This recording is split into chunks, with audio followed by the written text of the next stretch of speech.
Good morning, Merry Christmas, Happy Hanukkah.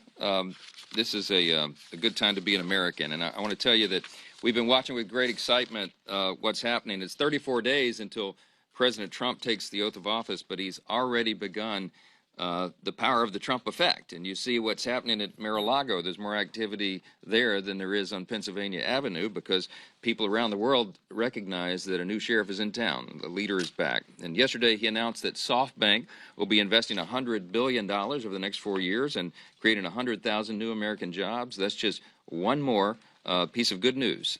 Much more to come. America is already on its way to becoming great once again, and that's just because of the change of leadership. So we're excited for President Trump's second term. You've heard a little bit about that this morning. It officially begins in January, of course, and he has an incredible team around him.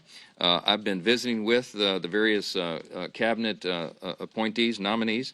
Looking forward to meeting with Kash Patel and David Sachs this week, and have been talking with all of them along the way. I think they're all on a path for confirmation, and that's an exciting thing, an important principle for us to maintain around here. The president gets to choose his team, and we're excited for that to be resolved in the early part of next year.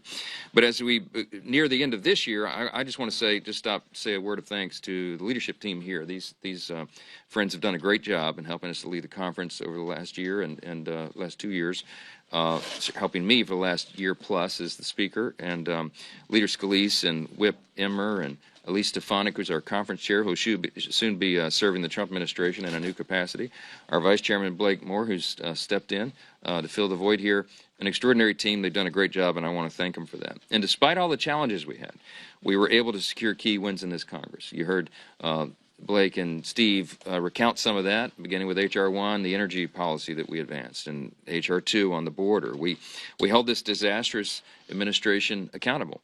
We impeached Secretary Mayorkas. We held Merrick Garland in contempt of court. We fought to secure the border. We passed, as I noted, H.R. 2, the strongest border security legislation in history, and legislation to stop taxpayer funds from going to sanctuary cities and to deport illegals who've been arrested for committing crimes like violence against women and DUIs and Social Security fraud and fleeing law enforcement. We did that. We advanced that legislation. We exposed Democrats' support for non-citizen voting, and we passed legislation that would ensure that only Americans vote in American elections. I think the attention that was paid to that had a big deterrent effect in the election cycle. I think we put people on notice that that's a violation of the law and a serious offense. And we have to get that legislation codified in the year ahead. We launched a house-wide investigation into anti-Semitism on college campuses to protect our Jewish students and hold administrators who sympathize with pro-terrorist students accountable. We passed legislation to counter our adversaries since the Biden administration refused to. We passed a CR to overturn the Biden-Harris administration's radical rewrite of Title IX that allows men to compete in women's sports. We cut funding for military DEI programs and eliminated the DEI office within Congress. We made sure that taxpayers are not going to fund transgender procedures for the children of military families. So much more.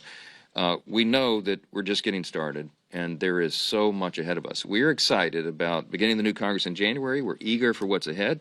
We have a lot to do. As we said on the campaign trail all year, and I said in this room many times, we have to fix everything, and that begins early in January.